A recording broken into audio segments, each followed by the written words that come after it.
Leitura do verbete de enciclopédia Folclore. Introdução. Folclore é a cultura popular manifestada por meio de cantigas, danças, brincadeiras, rezas, festas, provérbios e histórias, entre outras formas de expressão.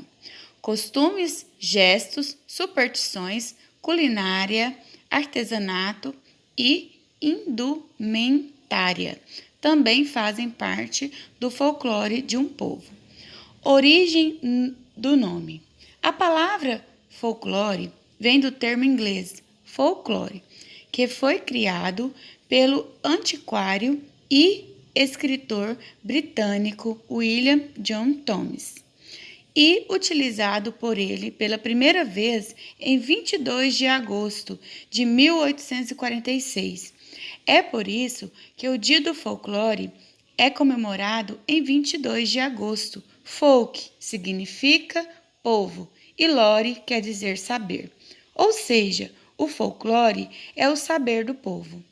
Essa sabedoria popular está, por exemplo, no jeito de trançar uma rede ou na maneira como as crianças pulam amarelinha, brincadeira também chamada de macaca ou academia, por representar o saber de determinado povo. O folclore não é algo estático, ele muda e sofre variações conforme a época, o lugar e as gerações. Ou seja, estático é algo parado, algo sem movimento, sem modificações. E o folclore não é assim, né, pessoal?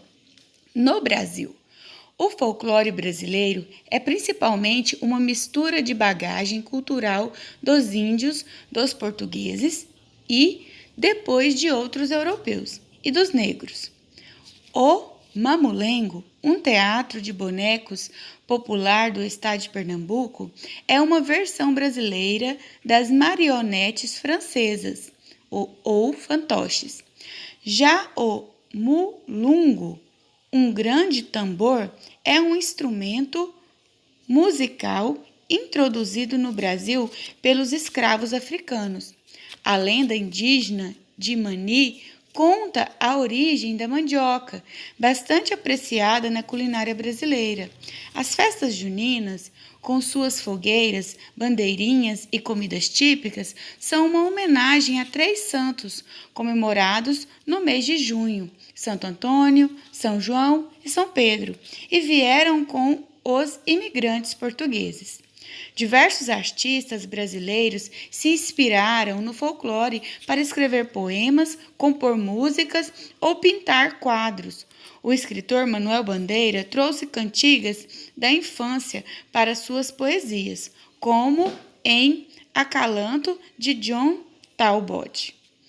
O Saci ficou famoso depois que o escritor Monteiro Lobato lançou o livro O Saci.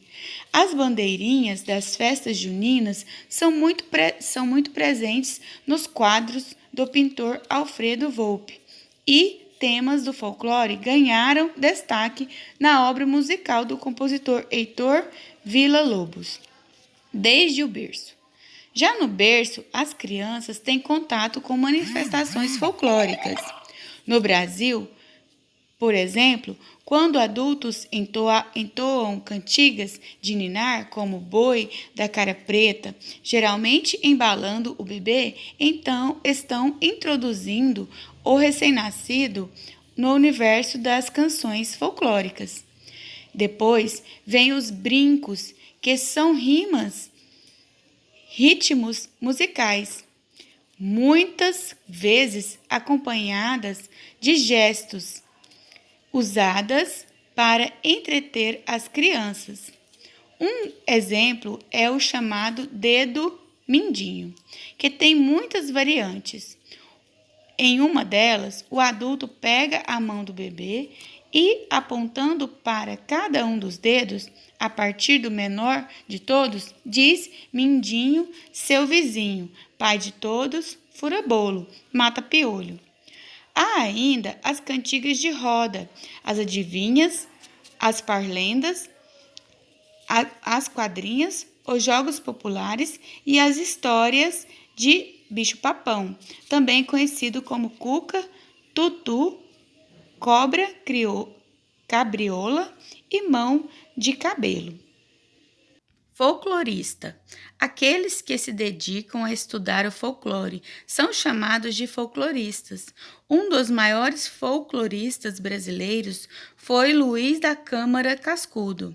Nascido em Natal, no Rio Grande do Norte, ele dedicou a vida a pesquisar a sabedoria popular e escreveu diversos livros, como Geografia dos Mitos Brasileiros, Literatura Oral no Brasil e Dicionário do Folclore Brasileiro, uma de suas obras mais importantes. Britânica Escola, disponível em escolabritânica.com.br. Aí, pessoal, é uma enciclopédia virtual, né? Então, esse verbete de enciclopédia está disponível nessa enciclopédia virtual, Britânica Escola. Então, agora vamos aí realizar as atividades da página 201.